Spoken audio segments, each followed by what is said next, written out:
Welcome to our channel. Today we how to secure your investment education with Morningstar easy tutorial step by step clearly.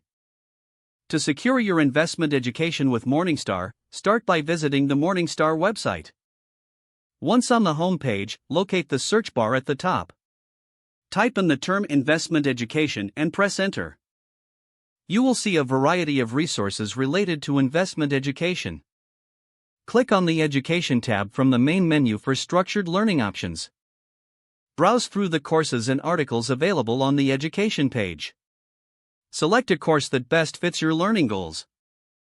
Click on the course title to access the course details.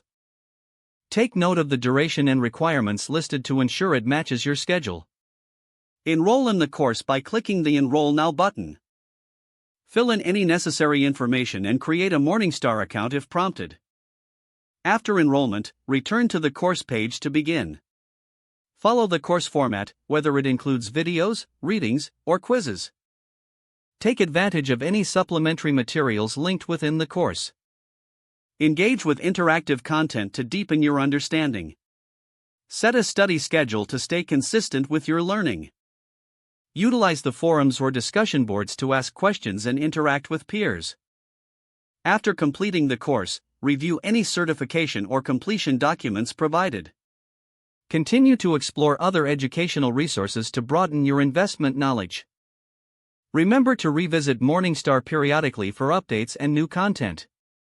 If the page does not load, refresh the browser or try again in a private or incognito window. Make sure you are using the correct email address, then retype it carefully to avoid small typos. If your password is not accepted, use the reset option and create a new strong password you can remember. Check your spam folder for verification or security emails, then complete any requested confirmation steps. Enable two-factor authentication if available to improve account security and reduce unauthorized access risk.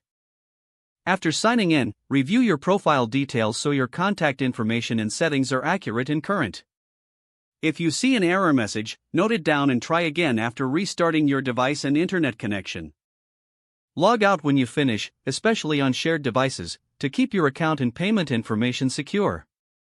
Don't forget to like this video and subscribe to our channel for more step-by-step tech guides.